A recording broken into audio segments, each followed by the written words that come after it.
Hello friends, welcome to our channel RK tutorial, जहां पे हम लोग फिर एक नए वीडियो के साथ आ चुके हैं। आज हमारे पास बहुत इंटरेस्टिंग टॉपिक है और टॉपिक का नाम है इलेक्ट्रिसिटी। जी हाँ, वही इलेक्ट्रिसिटी जिससे आपके पंखे चलते हैं, वही इलेक्ट्रिसिटी जिससे आपका बल्ब जलता है, वही इलेक्ट्रिसिटी जिससे आपका एसी चलता है। तो आज हम इलेक्ट्रिसिटी का A to Z सारा हिसाब किताब आज हम पता करने वाले हैं। तो चलिए स्टार्ट करते हैं ये जानने के लिए कि क्या क्या टॉपिक हम डिस्कस करने वाले हैं। तो सबसे पहले हम डिस्कस करेंगे फंडामेंटल कंसेप्ट्स के बारे में, इलेक्ट्रिसिटी का डेफिनेशन के बारे में, इलेक्ट्रिसिटी चार्ज के बारे में, इलेक्ट्रिक करंट्स के बारे में, इलेक्ट्रिक फील्ड के बारे में। उसके बाद बात करेंगे कंडक्टर और इंसुलेटर। कंडक्टर क्या होता है, इंसुलेटर क्या होता है, कौन कौन से ऑब्जेक्ट्स को, मटेरियल को कंडक्टर कहा जा सकता है, कौन से मटेरियल को इंसुलेटर कहा जा सकता है, दोनों के बीच में डिफरेंस क्या है वो पता करेंगे। थर्ड है सिंपल सर्किट।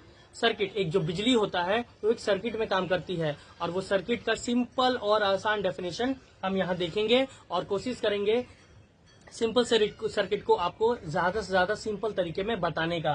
फिर है ओम्स लॉ। बहुत सारे बच्चों का ये प्रॉब्लम रहता है कि ओम्स लॉ क्या है, ओम्स लॉ क्या है। तो आज हम इस टॉपिक पे इतने अच्छे से और इतने सिंपल तरीके से बात करेंगे कि आप भूल नहीं पाएंगे। और करियर इन इलेक्ट्रिसिटी, अगर आप इलेक्ट्रिसिटी को एज ए करियर देखना चाहते हैं तो आपके लिए क्या स्कोप है, ये सारी चीज हम लोग देखेंगे।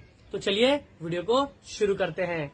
तो बच्चों स्टार्ट करने जा रहे हैं। सबसे पहले इलेक्ट्रिक चार्ज। इलेक्ट्रिक चार्ज क्या है? तो fundamental property of matter that result from the presence और absence of electron in an object. यानी ये फंडामेंटल प्रॉपर्टी होता है कोई भी मैटर का, जिसमें ये पता चलता है कि उस ऑब्जेक्ट में मैटर का इलेक्ट्रॉन का प्रेजेंस है या एब्सेंस है। It is a fundamental property of matter that result from the presence or absence of electron in an object। कोई भी ऑब्जेक्ट में इलेक्ट्रॉन्स का प्रेजेंस है या एब्सेंस है, यही उसका इलेक्ट्रिक चार्ज बताएगा।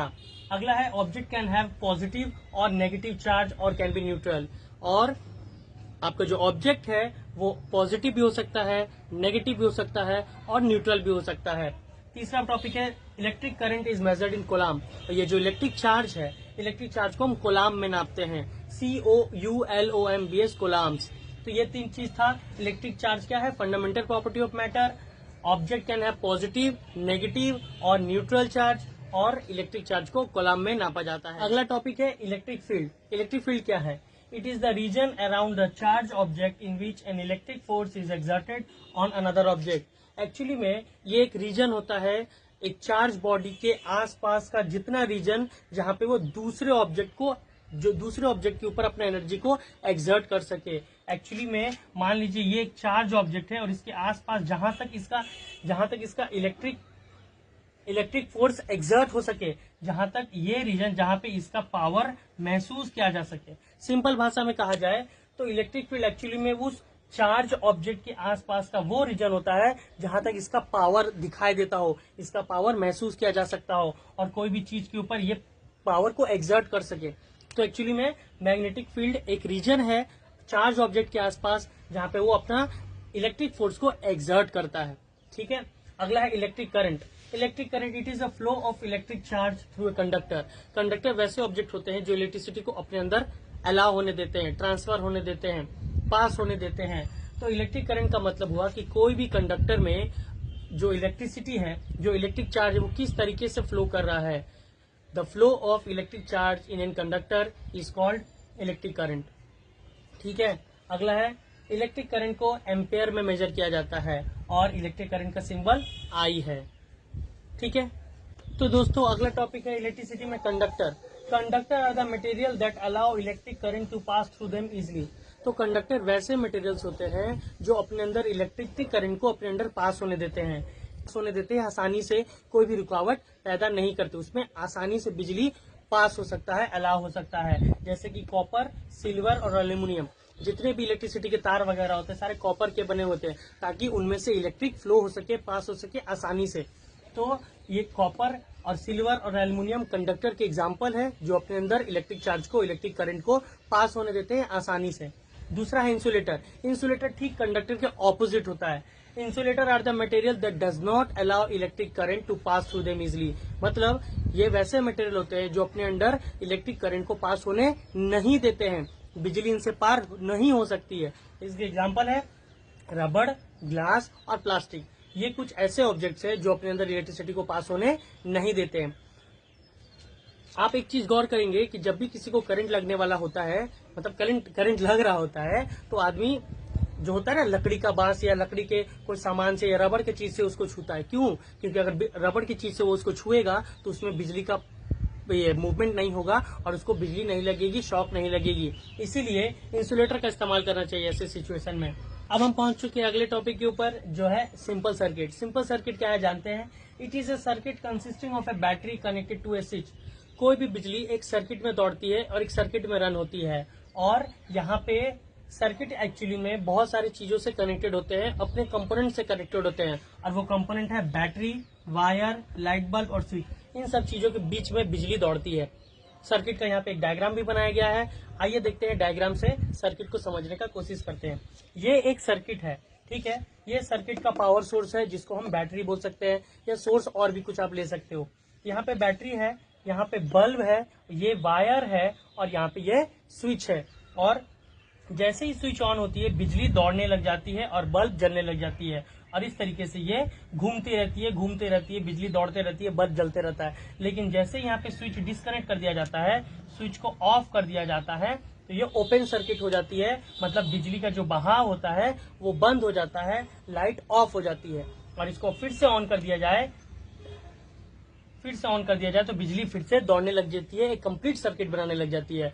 तो जब सर्किट जुड़ा हुआ होता है तो ये क्लोज सर्किट होता है, जिसको हम क्लोज सर्किट बोलते हैं। क्लोज सर्किट में बिजली दौड़ते रहती है, बल्ब जलता रहता है। लेकिन जैसे हम स्विच ऑफ करते हैं कनेक्शन टूट जाता है, सर्किट मतलब डिस्कनेक्ट हो जाता है। इसको हम ओपन सर्किट बोलते हैं, क्योंकि ओपन हो जाता है, खुल जाता है, और बिजली का दौड़ना जो होता है वो बंद हो जाता है। तो यही है इलेक्ट्रिक सर्किट। बच्चों, अब हम लोग पहुंच चुके हैं अपने अगले टॉपिक और सबसे इंपॉर्टेंट टॉपिक, जिसका नाम है ओम्स लॉ। ओम्स लॉ के बारे में जानेंगे। लेकिन ओम्स लॉ को जानने से पहले 3 चीजें जानना बहुत जरूरी है। वो 3 चीजें जान जाओगे तो ओम्स लॉ आसान लगने लगेगा। और वो 3 चीजें हैं वोल्टेज, करंट और रेजिस्टेंस। क्या है? वोल्टेज, करंट और रेजिस्टेंस। चलिए इन तीनों के बारे में एक एक करके देख लेते हैं। पहले वोल्टेज क्या है? It is like pressure of force that pushes electric charges through a wire और अदर मटेरियल। एक्चुअली में वोल्टेज एक तरह का प्रेशर होता है, जो इलेक्ट्रिक चार्ज को वायर में पुश करता है। उस सर्किट में जो इलेक्ट्रिक चार्ज होता है उसको पुश करता है, एक प्रेशर बनाता है। उस प्रेशर के हिसाब से ही वो जो इलेक्ट्रिक चार्ज है वो सर्किट में घूमता है। अब वोल्टेज ज्यादा बढ़ाते हैं तो उसमें ज्यादा पावर, ज्यादा इलेक्ट्रिक चार्ज आता है। अगर वोल्टेज को कम करते हैं तो उसमें जो चार्ज होता है वो आस्ते आस्ते जाता है, ठीक है। तो वोल्टेज एक्चुअली में प्रेशर है, वो फोर्स का, वो दबाव डालता है इलेक्ट्रिक चार्ज में, जो सर्किट में बढ़ावा देता है। दूसरा है करंट। करंट क्या है? It is the flow of electric charge in a circuit. Circuit में जो इलेक्ट्रिक चार्ज जो घूमते रहता है, वो जो बिजली जो सर्किट में घूमते रहता है उसको इलेक्ट्रिक चार्ज बोलते हैं। तीसरा है resistance. It is a measure of how much a material resist. देखिए, हर मटेरियल का अपना एक रेजिस्टेंस पावर होता है, ठीक है। मान लीजिए आप फ्रिक्शन के हिसाब से जानिए कि कोई भी बॉल को अगर हम थ्रो करते हैं तो एक समय के बाद आकर के रुक जाता है। क्यों रुक जाता है? क्योंकि बॉल और सरफेस के बीच में फ्रिक्शन होता है, जो बॉल को रोकता है, जो उसको अल्टीमेटली स्टॉप कर देता है, रोक देता है। ठीक उसी प्रकार रेजिस्टेंस है। जब भी कोई भी वायर में बिजली जब दौड़ती है तो हर मटेरियल का अपना रेजिस्टेंस पावर होता है, जो बिजली को रोकने का कोशिश करता है, रोकने का, ठीक है। तो ये जो रोकने वाली जो क्षमता होती है ना अलग अलग मटेरियल का, इसको हम रेजिस्टेंस बोलते हैं, ठीक है। अलग अलग ऑब्जेक्ट में अलग अलग तरह के रेजिस्टेंस होते हैं।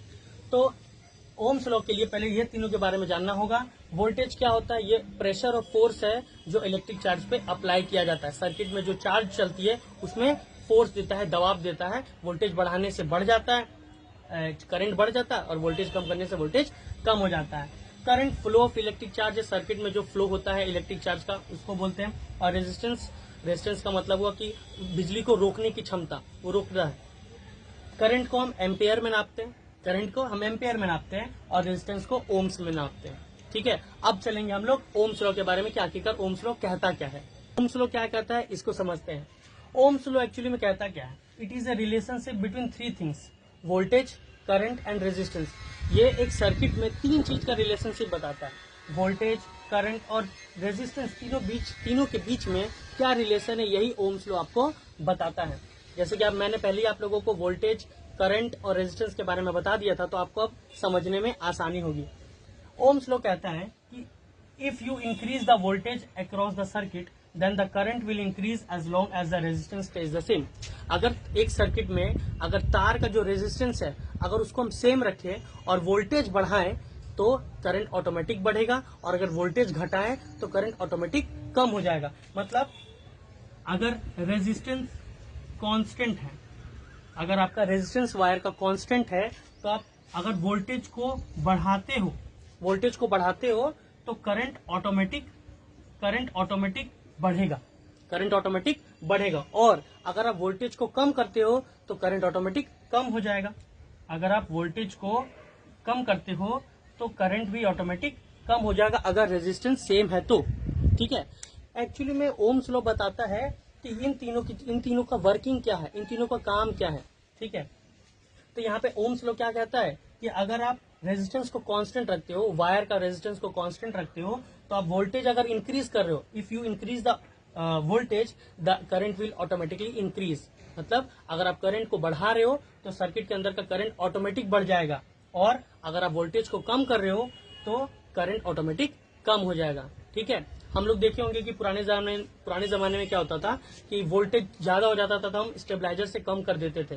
तो उसे कम करने से क्या होता था, वोल्टेज को कम करने से जो सर्किट में जो करंट है वो कम हो जाता था, और जब वोल्टेज कम होता था तो जब वोल्टेज डीम हो जाता था लाइट, तो हम क्या करते थे, वोल्टेज को बढ़ा देते थे। तो वोल्टेज बढ़ाने से क्या होता था, सर्किट के अंदर का करंट बढ़ जाता था। ठीक है, तो मतलब अगर आपको करंट बढ़ाना है तो आपको वोल्टेज बढ़ाना पड़ेगा। ठीक है, रेजिस्टेंस को कांस्टेंट रखना है, और वोल्टेज बढ़ाइएगा तो करंट भी बढ़ेगा, वोल्टेज को कम कीजिएगा तो करंट भी कम हो जाएगा। ठीक है, तो यही था आपका ओम्स लॉ। ओम्स लॉ यही कहता है कि अगर आप रेजिस्टेंस आपका कांस्टेंट है तो वोल्टेज बढ़ाओगे तो करंट बढ़ेगा, वोल्टेज कम करोगे तो करंट भी कम हो जाएगा। ठीक है, आगे अगला है करियर इन इलेक्ट्रिसिटी। अगर आपको इलेक्ट्रिसिटी को पढ़ने में इंटरेस्ट आता है, इस टॉपिक पे आपको बहुत अच्छा लगता है पढ़ना, तो इसका करियर क्या है, तो करियर यह है कि आप इलेक्ट्रिशियन बन सकते हो।